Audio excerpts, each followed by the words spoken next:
France mi ngi noonu le premier ministre voilà donc premier ministre Ousmane Sonko a souligné ce mercredi l'importance également cruciale de la souveraineté monétaire pour l'émancipation africaine. Selon lui, aucune dignité n'est possible sans souveraineté économique et aucune souveraineté économique n'est possible sans souveraineté monétaire. Revenant sur l'héritage du franc CFA, il a dénoncé un instrument de contrôle plus que de stabilité. Il a structuré nos politiques publiques contraignant nos stratégies, corser nos ambitions et plus profondément encore, il a façonné nos imaginaires économiques.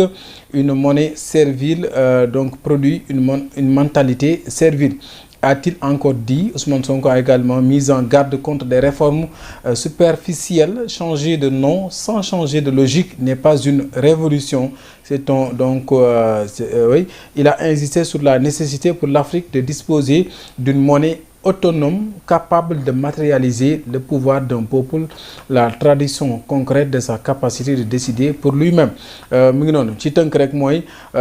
ki nga xamante moom moo di Ousmane Sonko d'ailleurs am na lu mu wax sax ne pour le premier ministre la souveraineté monétaire n'est pas un isolement mais une capacité à choisir, à négocier d'égal à égal et à orienter son économie sans permission préalable.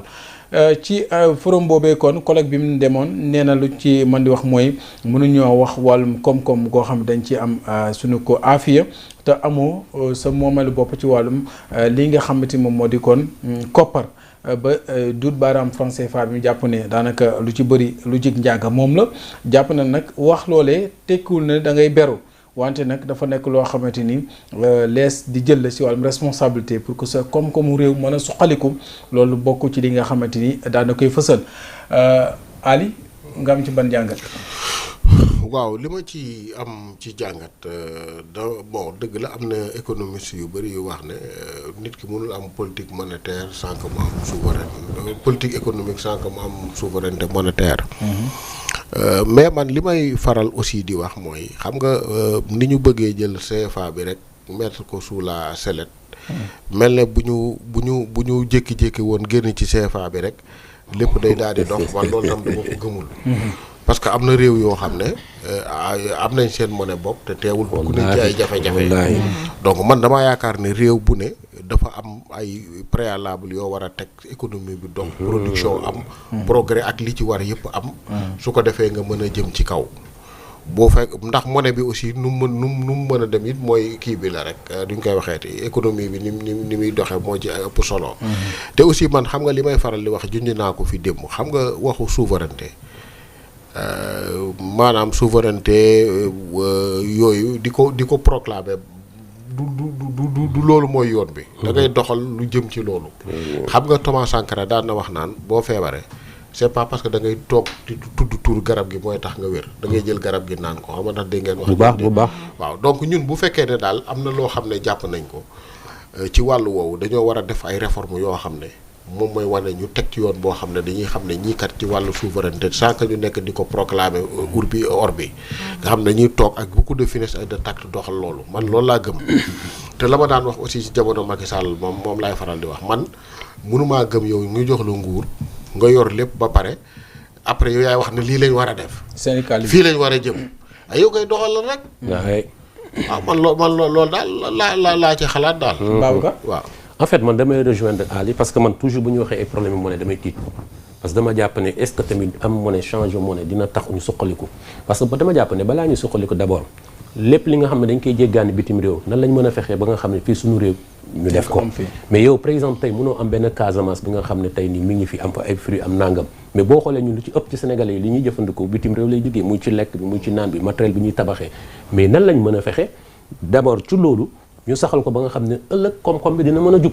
mais du problème mu monnaie kese ba pare aussi tamit dugg ci ay monnaie est-ce que tax na comme ni ko Ali waxee léegi ñu suqaliku ba pare leneen li ci nekk mooy des fois bon da ngay dégg gars yi naan woy monnaie yi nangam laqaala ci français naan woy ñoom nangam sangam critiquer leen mais dama jàpp ne problème bi yëpp newul foofu problème bi fi mu nekk mooy ñun Afrique rawatina suñu réew Sénégal li fi nekk ñu koy jéggaani nan la ñuy fexe ba dundal ko Sénégalais fi nekk ci wàllu mbay mi ci wàllu leneen ak leneen ak leneen ñu jàppal leen accompagner leen ba nga xam ne lépp lu ñuy def ni ñuy wax bay dundeek yëpp jàpp naa loolu foofu la ñu war a njëkkee avant ñuy wax affaire monnaie daal pour man nañ ko jànkat daal ba pare bàyyi ko borom xam-xam yi sinon ñuy tëb di wax monnaie est-ce que monnaie boobu tam buñ ci duggee gis nañ fi ay dëkk yoo xam ne soriwuñu ñu nga seen monnaie da nga gis des fois fu mel ni Guinée wala Gambie même Guinée yi des fois day leen tooñ samay frère lañu samay xarit lañu day leen tooñ naan leen boo ñëwee fi am 1 million dem Guinée xaalis bu bari la nanga mais seen monnaie ça veut dire que richul noonu donc voilà donc richul man li ma jàpp mooy dañuy ñekkee 1 doog a dem 2 doog a dem 3 que ñu bëgg a jël 10 wàcc 9 jëm 1 c'est important Adama. Bon, après, bon, je te rejoins bien, Yawak Ali, mais avoir sa propre monnaie, c'est le rêve de tous les pays africains. Tout à fait. Tu vois. Maintenant, l'Union Européenne, quels sont les avantages et les inconvénients aujourd'hui si, comme les Ousmane Sonko wax, am nañ suñu propre, moi, je pense que l'Union Européenne, moi, pour étudier, franchement, à tête reposée. Parce que j'ai l'impression que Pastef veut bien faire. Et je suis totalement en accord avec ça. Mais il y a la manière de faire. Tout à fait. Aujourd'hui, qui n'est pas en concorde avec ce qui se passe. Parce que quand on hérite d'un État, on hérite de ses bons côtés, ainsi que de ses de ses mauvais côtés. Mi ngi mel ni tey nga am kër nga doonu kër gi. Di nga fa fekk lu baax, di nga fa fekk lu bon. Ce qui me dérange un peu de forcer un peu tout le temps et de parler sur une souveraineté monétaire, c'est qu'on a le franc CFA. Ouais. te tey am na dëkk yoo xam ne raw nañ leen ci monnaie tey boo jëlee exemple li Babacar wax tey Guinée ñoo leen raw monnaie. Mais aujourd'hui au jour d'aujourd'hui on s'en sort pas mal même si fan yi économiquement le Sénégal est un peu en arrière parce que boo xoolee tey en 2022 dernière étude bi amoon am na dëkk yu ñu rawoon mais tey am na dëkk yoo xamante ni si rawoon nañ leen mais tey ñoo ñu raw. Tout à fait. Ce qui veut dire que géopolitiquement on est en train de s'effacer ndànk-ndànk. Donc le mieux c'est de se poser ñu xool lan mooy priorité yi. Déjà parce que avant ngay jéggi di dem au 5e étage. et c'est d'abord balaa ngay dem 10 njëkkeel 1 doog 10. mais mënoo nekk 10 bëgg a wàcc 9. Voilà donc foofu daal xam naa ni ça nous permettrait de contrôler notre politique. D'avoir une souveraineté monétaire. Mais je pense que pour l'instant am nañu autre priorité. C'est important en tout cas les signaux sont rouges entre guillemets mais lu ci mën a am mooy. Souveraineté monétaire aussi baax na ci développement am réew. Mais si kaw ñu organiser wu parce que c'est difficile dans un contexte où l'Afrique est divisée. Parce que tey jii ñi am monnaie peut-être lu mel ne boo demee Union européenne avec l'euro. nga dem ak nga gis dollar bi aussi. Tout à fait da nga gis ne souvent aussi ñoom ñu ngi ciy génn économiquement boo xoolee Union européenne loolu am na ci benn avantage bu am solo. Mais bu leen Sénégal tey dañoo bëgg ni nga ko waxee sànq c'est bien dit Guinée bu ñu amee seen xaalis ñun ñu yor franc CFA ñoom ñu gis ne am nañ seen monnaie locale. mais valeur yi tolloo. jógul da ngay gis li benn waaye doon wax ne daa dem Guinée ci ay jàng xaw ma leen di fa conférence ñu jox ko fa xaalis bu bëri mu woo jabar ji naan ko tojal fii. tojal kër gi suba ñëw ñu tabax ñëw changé ko. mu ñëw ba ci buntu bi wecc ko. motu dara mu ne lim tojal lépp na ko tabaxaat. xam nga loolu problème la. li nga tojal lépp yaa ngi def yu aal yi de. wax la donc c'est mais li ci am solo mooy. la africanité bi te loolu nag moo jafe. mais loolu il faut ñu togg ko monnaie africaine. waaw une monnaie commune boo xamante ni. les états de l'Afrique. te loolu nag organisation yi dañ ci am rôle bu ñu ci war a jouer. UEMOA yeneen organisation yi nga xam ne ni dañuy liggéey pour l'Afrique. et je pense que ne tey. Ousmane Sonko bi mu ko doon wax sax ñëpp xamoon nañ ne volonté yi la ci am mooy li nga wax ils ont bien bëgg nañ def mais am na loo xam ne tamit dafay xaw a jafe. xam nga damay faral dafay xaw a jafe parce que mënul jël moom kese à l'initiative. c'est-à-dire que tey jii franc CFA li ñu tënk ak moom dafa sori. te li ko lënk da ko bëri te li ci nekk ci suuf li nga xamut moo ëpp. fuuf garantie ba yeneen ak yeneen. donc xëy na c'est un long processus boo xam ne du xëy rek. ni nga ko doon waxee ci campagne nga jàpp ne Ousmane Sonko day falu tey rek suba ñu gën ci franc CFA mënu nekk la preuve bañ fi duggee ba tey léegi ma 2 ans ñu ngi ci doog a prononcé wax sax xam naa ne contexte bi moo ko imposé sinon du ci wax donc nekku loo xam ne du jour au lendemain da ngay xëy rek mu am mais nag fexe ba liggéey ba tey jii ni nga ko waxee ñu développé suñu koom-koom ba mu tey jii am li nga xam te moom moo di compétitif sur le marché mondial tey jii naka la ñuy fexe ba tey jii Sénégal produit yu bëri ñu mën di ko liggéey ci réew mi au lieu que ñu nekk ci ba pare liggéey consommé liggéey jaay au lieu que ñuy nekk ci pays consommateur mais ñu nekk ci pays producteur en même temps di Tout à consommer fait. di produire Jaay mais bitim ñu réew. nekk ñun lépp lu ñuy consommer suba ngoon ça nous vient de l'étranger dañ koy produire à l'extérieur ñu jaay ñu ko donc mooy li Ali di répéter phrase boobu économie extravertie la ñuy gën di yóbbu donc naka la ñuy fexe ba suñu tissu économique ñu gën ko développer yëkkati des champions ñu am champion aussi mais champion mënu am te championnat amut c'est-à-dire que voilà parce que compétition bi il faut mu am il faut créer un environnement économique propice et qui profite à tout le monde boo xamante ni tey jii l'État lui-même dafay nekk un simple arbitre di jouer le rôle de l'arbitre man di atte fexe ba koom-koom bi mu créer les conditions favorables société di développer entreprise di dox mais tey jii économie bi ku nekk xam ne elle tourne au ralenti malgré que dañu hérité benn régime nangam mais li nga wax sànq ku doon réew doon boree et puis aucun pays dans ce monde amul réew bu dul endetté ma wax la benn affaire ab dogguma la l'États-Unis loolu laa ko doon bëgg a wax mooy ëpp bor ci àdduna bi États-Unis xam nga ma sof ci tuuti kàddu xam nga par exemple pour man ñi ñëw bees ñëpp